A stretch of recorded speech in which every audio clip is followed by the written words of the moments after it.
Hey English learners! Welcome back to the English Leap podcast, your ultimate destination for mastering daily life English with real conversations and effortless listening practice. Enthusiastically, yes, this is the space where you'll learn practical English from genuine dialogue instead of those dry grammar books. Absolutely. I'm Anna. And I'm Jake. So Anna, how's your day been? Were you busy? Chuckling. Yeah, a bit busy. I worked in the morning, hit the gym, and now I feel great. How about you, Anna? I'm pretty good, though I'm feeling a tad tired. I stayed up late last night watching a movie. Curiously. So perhaps you were wasting a bit of time? Just a smidge, but it was an enjoyable film, and today I'm excited because we get to chat with our listeners once more. Same here. It feels fantastic to sit down, chat, and lend a helping hand to those learning English. Indeed, it's like we're all in one big room together, sharing ideas. Excitedly. Right, enough small talk, let's dive into our topic today. Today we are addressing a vital topic: don't waste your time. With a mock serious tone. Yes, time is life. Wasting time is, in a way, wasting part of our life. Ouch, that sounds pretty serious. But don't worry, we'll navigate this while keeping it fun and straightforward. Nodding. Yes, before we jump in, we'd love it if you could do us a small favor. If you enjoy this podcast, please like this episode, subscribe, and share it with a friend learning English. Especially that friend who always exclaims, "I have no time to study English," yet spends an hour scrolling through their phone. Chuckling. Oh, we all know that friend. Sometimes it's us, isn't it? Playfully. Exactly. Now, let's break down what "don't waste your time" truly means. So Anna, can you explain in simple terms, what does waste your time mean? Great question. To waste time essentially means using it on activities that hold no importance or value in aiding your growth. Thinking aloud. Right, so it's not just about being fun or dull, it's about whether it genuinely benefits you. Exactly. Picture your time as water in a bottle. Amazed. Wow, you have a limited amount of water. If you pour it on the floor, it's gone forever. That's such a great analogy for wasting time. Yes, by doing things that don't help you learn, grow, or even rest, it's like pouring your time out, never to be retrieved. Relating. And often we finish those activities feeling like, why on earth did I do that? Exactly. That feeling of regret indicates that perhaps we've squandered our time. Suddenly animated, yes. Like when I intend to watch just one short video, but somehow 40 minutes later, I'm left questioning what I just watched. That's a familiar scenario for so many people. Now that we grasp the meaning, let's keenly focus on how to avoid wasting time, especially while learning English. Grinning. Perhaps I can kick things off with a little story. Great idea. Stories help us remember more effectively. A month ago, I was working on my computer feeling a bit drained and told myself, a quick 10-minute break won't hurt. Enthusiastically. Now that sounds like a clever plan. I settled down on the sofa, started watching a hilarious video. I enjoyed it. But then another video popped up and I thought, just one more won't hurt. Nodding. A very common mantra, just one more. Laughing. Right? One more turned into a strange feeling later on. I checked the clock and wow, an hour and 15 minutes vanished. Astonished. Whoa, that's one humongous 10-minute break. Indeed. And that left me feeling empty, a bit guilty, and even more tired. Yes, that feeling is akin to time slipping away like sand through your fingers. Smirking. That's quite the image, sand slipping through my fingers. After that day, I vowed to be more intentional with my time. Being intentional means doing something with purpose, rather than by accident. Nodding. Right. Today we want to share some handy tips that have worked for us and can benefit you too. Yes, we'll offer straightforward tips sprinkled with little stories for easy recall. Alright Anna, what's the first tip? Leaning in. Tip number 1. Make a tiny plan. Tiny, not overwhelming. With a sense of urgency. Exactly. Think of planning as your GPS in the car. If you don't input an address in the GPS, it can lead you anywhere.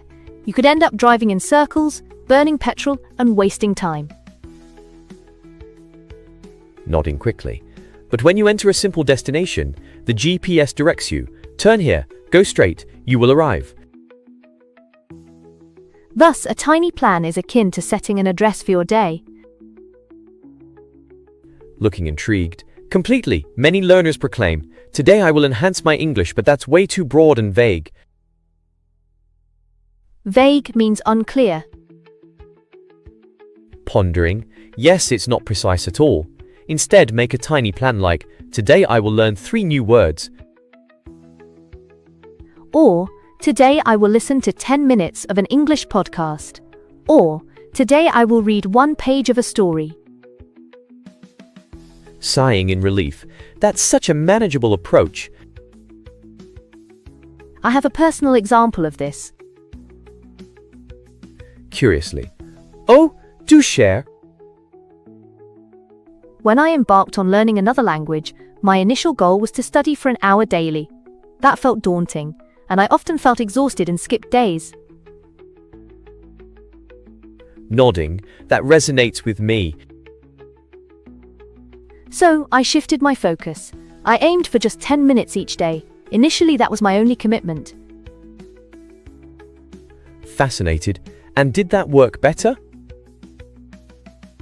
Absolutely. I honored my commitment and didn't dread starting. Every time I finished, I felt a sense of accomplishment. With an epiphany. So the metaphor here is that a tiny plan functions like a clear address in your GPS. You don't roam aimlessly, you navigate precisely to your goal. Exactly. Knowing where you're headed cuts down the time spent pondering, what should I do next? Energetically. That's a powerful first tip. What's the second? Tip number 2. Use your pocket time. Pocket time? Yes, visualize time as coins. Throughout the day, you'll possess sizable coins like 1-hour chunks, but there are also many little coins. 5 minutes here, 7 minutes there, 3 minutes somewhere else. Eyes wide. Oh, like when I'm waiting for the bus, or sitting in a taxi, or even when I'm queuing. Exactly. Many people disregard those small coins, scrolling aimlessly instead. Sheepishly. MMHM. I admit I do that sometimes. But if you gather those small coins, you can accumulate something substantial. Smiling. That's a lovely analogy. Those small coins can add up to something quite significant. For example, you can review your 3 new words while waiting for the bus, listen to 5 minutes of a podcast whilst washing the dishes, or read a short story while waiting for your coffee. Cheerfully. That truly feels achievable. Getting animated, I have a friend who principally improved her English utilizing her pocket time. Really? Tell us more. Yes, she has 2 kids and a demanding job, leaving her extremely busy. She remarked, "I never have an entire hour, but I possess many scattered minutes." Encouragingly, I love that mindset. Indeed, she capitalized on those minutes. 5 minutes to the bus stop, 10 minutes at lunch, 7 minutes before bedtime. After a few months, she realized her comprehension improved and her speaking skills flourished. With a smile, so those tiny coins culminated into a treasure trove. Absolutely. Don't overlook your opportunities. Start using your pocket time. Even a mere 5 minutes can be productive. Playfully inquisitive. Perhaps our listeners can contemplate where their pockets of time may lie in their day. Yes, that's a great thought. What about the third tip? Tip number 3. Make English fun. Excitedly, right? If it feels like punishment, you'll want to escape from it. Exactly. Envision being a child, and each time you play someone bellows, do it flawlessly. No errors allowed. Laughing, the child will opt to stop playing immediately. Yes, learning mirrors that sentiment. Our brains detest persistent stress. If English education always appears daunting and serious, your brain simply responds with a, "No thank you." Puzzled, but how can we shift English into a game rather than a chore? Let's connect English with things we're already passionate about. Pondering. For instance, I adore music. Exactly. Share your story. Excited. I recall a song that was tremendously beneficial. I printed the lyrics, listened repeatedly, circled new terms, and even belted it out in the shower. It was enjoyable, and I absorbed so much. Impressed. That's fantastic. What about your experience? Eliciting a response. I'm passionate about stories and series. I started with a short series in English. Initially, I used subtitles in my language, before progressing to English subtitles. Eventually, I found myself comprehending many lines without needing to read. Enthusiastically. Ah, what a small triumph that is. Nodding. Precisely. Enjoyment plays a pivotal role as it encourages you to stick with English for longer without that dismal feeling of time loss. Absolutely. When you're engaging with English content and learning fresh phrases, you're not just passively watching, you're actively thriving. Excitedly. Exactly. Thus, tip number 4, keep an eye out for time thieves. Time thieves? That's an intriguing phrase. A time thief refers to anything that stealthily robs your time without offering value in return. For many people, social media fits this description. Amused. Yes, social media can be delightful, but if we aren't cautious, it consumes our time relentlessly. I remember one evening, I aimed to check a single message. Next thing I knew, I found myself watching a funny video, then another clip, a heated comment battle, and eventually news stories. My mind was overloaded, yet I gleaned nothing substantial. Chuckling. That's such a prevalent experience for many. Somberly, and by the time it was over, I was drained and slightly downcast. Exactly. We must guard against these time thieves. A practical approach is to establish simple boundaries. For instance, I make sure my phone stays in another room when studying. I only check social media after completing my small English plan, and I even disable notifications for an hour. That's brilliant. It's like locking the door when a burglar lurks outside. You don't despise the thief, but you safeguard your home. Such a potent metaphor. By safeguarding your focus, you accomplish more in less time. In turn, you save time rather than squander it, and you regain a sense of control in your life. With a thoughtful expression. Now I've a crucial question, Anna. If we advocate, don't waste your time, does that imply we must toil and study every moment of the day? Shaking her head. Absolutely not. This is pivotal. Rest is not equivalent to wasting time. Relieved, I'm glad you mentioned that. Envision your body and mind as a phone battery. Eagerly. Okay, that's easily visualized. If you use your phone all day without charging it, what transpires? It dies. It ceases to function. Reflecting. Precisely. We're no different. If we work, study and keep busy without pausing, our battery eventually hits zero. Urgently, good sleep, quiet time, and simple rest serve as your battery recharge. Recalling. Do you have a personal example? Nodding. Absolutely. There was a time I pushed myself to work on a project late at night, albeit I was already fatigued. I persisted, yet the output was unsatisfactory. The next morning, after a fresh night's sleep, I tackled it again in a mere 30 minutes, and it was far better. Understandingly, I completely relate to that sentiment. Hence, sometimes taking a breather is wiser than relentless pushing. Resting isn't wasting time, it's priming you to optimize your time later. In agreement. Therefore, the key is achieving balance.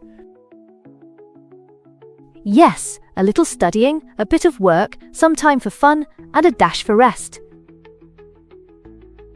Thoughtfully. That's a calming notion. Playfully. We've utilized a few hefty words today. Enthusiastically. Perhaps we ought to slow down a moment and discuss them further. Nodding. These terms hold significance if you aim to avoid squandering your time. First, we discussed intentional. When you are intentional, you are doing things purposefully rather than casually. Examining. For instance, I am intentional with my time. I actively choose to spend 10 minutes studying English. Then we introduce the term vague. Vague equates to being unclear. Clarifying. For instance, improve my English is too vague. Adding, conversely, learn 3 new words today is clear and precise. We also touched upon pocket time. While it's not an official term, it's an enjoyable concept. Smiling. It refers to those brief intervals of time in your day when you're simply waiting. Encouragingly, you might say, I utilize my pocket time to listen to English, or I aim to stop wasting my pocket time on aimless videos. Next, we examined distracted. Distracted illustrates a situation where your focus is scattered across numerous stimuli. Pondering. For instance, I feel distracted when my phone is near while I'm studying, or when the TV interrupts my reading. Continuing, we also coined the phrase time thief. A time thief represents something that stealthily consumes your time without yielding beneficial results. Nodding. For example, mindless scrolling is a time thief for me, or I switched off notifications because they were considerable time robbers. Moreover, we discussed invest. Investing refers to devoting time, money, or energy now to reap rewards in the future. For example, when I listen to an English podcast, I'm investing my time in my future. Emphasizing. Or you didn't squander this episode, you invested your time in learning. We touched on routine as well. Your routine represents the customary cycle of tasks you undertake daily. Enthusiastically. For instance, my morning routine consists of waking up, brewing coffee, and listening to English. Or I could aspire to incorporate 10 minutes of reading into my evening routine. Subtly enjoying. And finally, a beautiful term, balance. Balance pertains to the equitable mix of various elements. Nodding. For example, I strive for a balance between work, English study, enjoyment, and rest. A healthy existence is grounded in balance, not excessive work or frivolous fun. With a smile, if you weren't able to grasp every term, don't fret. You can always revisit this segment at a slower pace. Encouragingly. And if you're up for a challenge, select one of these terms and construct your very own sentence. You can mentally frame it or have the courage to jot it down in the comments. That's much like sending your English abilities to the gym. Enthusiastically, yes, a friendly little fitness center where learners nurture their skills together. So if someone is tuning in and thinking, "This sounds lovely, but what should I do today?" Let's provide them with easily actionable steps. Rubbing hands together. Step 1. Select one small English aim for today. For instance, I will learn 3 new words from this episode. Quickly following. Step 2. Define when you'll achieve it, perhaps during your pocket time, while on the bus, during lunch, or just before bedtime. Pointing. Step 3. Inject a bit of fun. Maybe listen to a song, leverage a show you enjoy, or revisit a portion of this podcast. Step 4. Upon completion, treat yourself kindly. Genuinely, like, "Well done, I used my time wisely," or "Great work, I accomplished my mini plan." That simple affirmation can significantly influence your mindset towards learning. Yes, you transition from a negative self-critic to a supportive coach for yourself. Excitedly, "I love it, your own coach." With anticipation. Now, let's quickly summarize our tips. Tip 1. Craft a tiny plan, akin to an address for your day. Tip 2. Take advantage of your pocket time, the little time coins scattered throughout your day. Tip 3. Make English enjoyable. Transform your learning into a playful encounter rather than a chore. Tip 4. Keep your eyes peeled for time thieves. Fend off endless scrolling and random interruptions. Tip 5. Recognize that rest isn't squandering time, but a means to recharge your battery. Sincerely, that's a poignant summary. Your time is precious, you don't have to be perfect. Rather, aim to utilize your time more effectively each day. Encouragingly, yes, just 10 productive minutes every day can reshape your English skills over time. With conviction, and we firmly believe you can achieve that. Curiously, now it's your turn. What do you find is one significant time waster for you? And what minor change will you implement after this episode? Inviting. Please share your thoughts in the comments. Your insights might inspire another learner. Enthusiastically. And if this episode resonated with you, kindly like, subscribe, and share it with a friend who also wishes to make the most of their time. Thank you for spending this time with us. You didn't squander it, you invested it in your personal growth. Proudly. Yes, we're proud of you. This has been the English Leap podcast with Anna and Jake.